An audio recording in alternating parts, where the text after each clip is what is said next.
Jour de l'équipe nationale, certains ne vous imaginent pas loin de cette équipe. On l'a dit tout à l'heure, on vous appelle même aussi le sélectionneur des sélectionneurs. Est-ce que ça vous plairait dans cet après-match d'avoir une place officielle dans le staff de l'équipe nationale, dans la gestion du football de votre pays, une place cette fois-ci officielle? Le jour où je voudrais une place officielle pour ce football, j'irai chercher cette place. Et croyez-moi que je l'aurai. Je ne perds jamais. Ça prend un peu plus de temps, mais je gagne toujours. Vous vous contentez de la place officieuse en ce moment? Je ne l'ai même pas. Vous savez, je suis conseiller du président de la CAF. Et même avant cette fameuse CAN, j'étais déjà proche de mon aîné Ahmad. Vous savez aussi que j'appartiens à cette famille des légendes du football africain. Donc, ma place, elle était là. Je devais être à cette CAN. Et j'étais là à ce titre. Maintenant, vous ne pouvez pas me refuser le droit d'aller regarder un match du pays que j'aime le plus au monde. Vraiment, refusez-moi beaucoup de choses, mais ne prenez pas ça.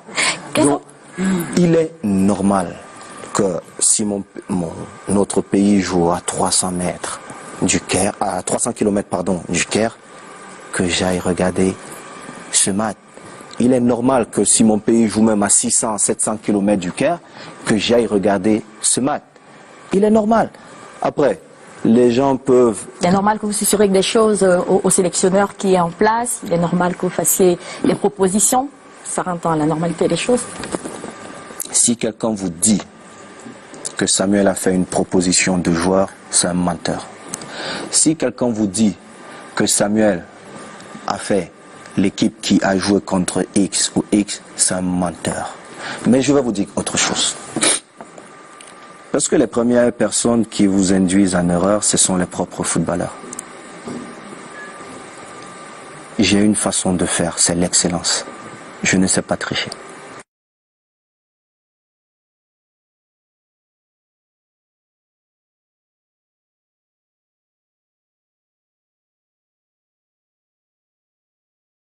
Avec Clarence Seedorf,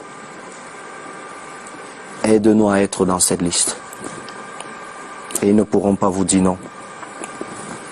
J'ai dit, mes enfants, vous n'aimez pas votre papa. Parce que je ne vous ai jamais appris ça. Je crois en vous, je crois en vos qualités, mais je n'appellerai jamais. Même mon propre fils, Étienne, j'ai découvert sa convocation comme vous. Et si mon fils m'avait demandé, je vais me taire de vous dire le conseil que j'aurais demandé à mon fils. Mais mon devoir est d'accompagner mon fils.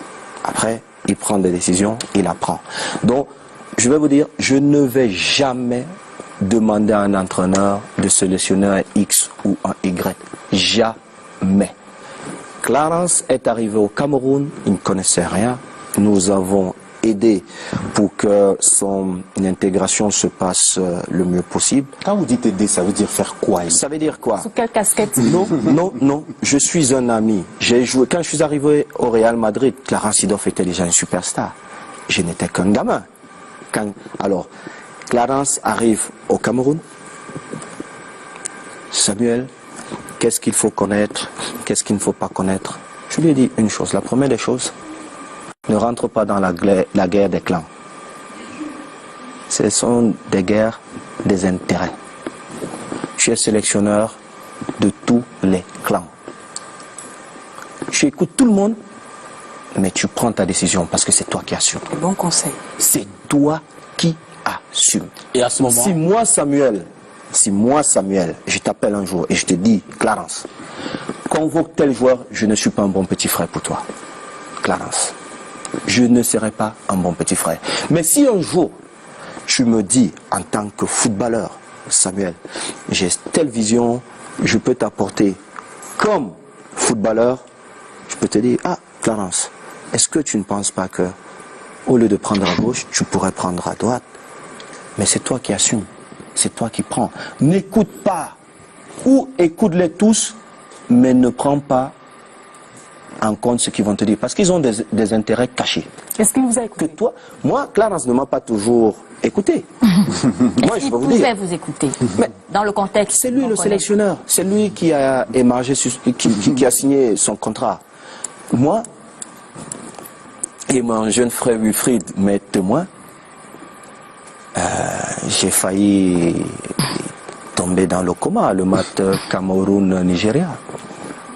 Samuel, J'arrivais au stade et puis j'ai vu le classement comme tous les Camerounais. Et j'avais votre main derrière ce classement. Laissez-moi, j'avais mon opinion, mais ça restait l'opinion d'un supporter. J'ai appelé mon jeune frère, j'ai même envoyé un message vu qu'il ne décroche jamais.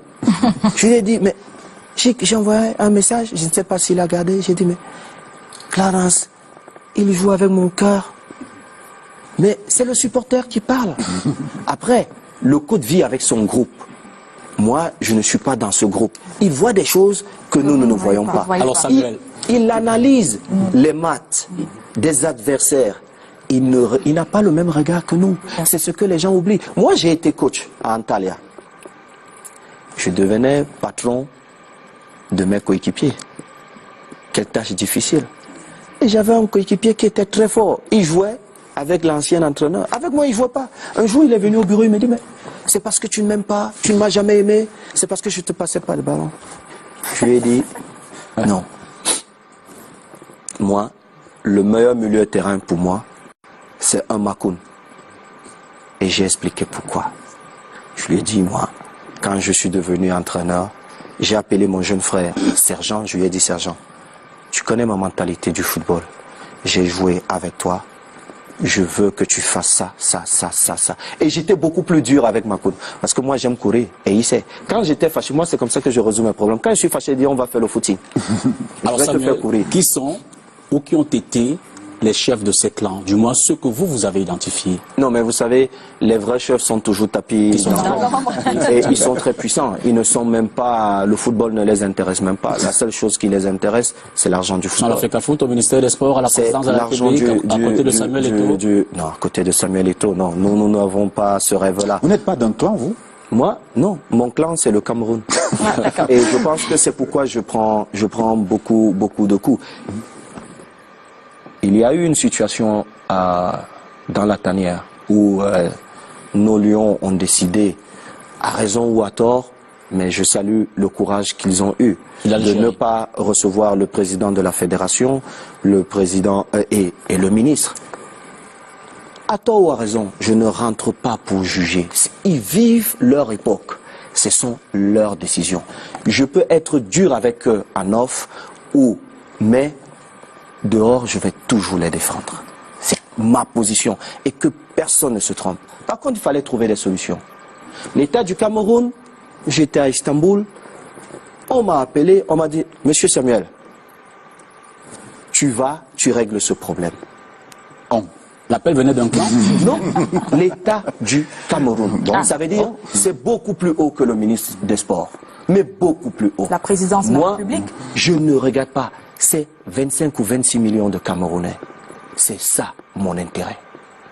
Après, un aîné est sorti. Il a dit, il y a eu ingérence, il y a eu ceci. Non.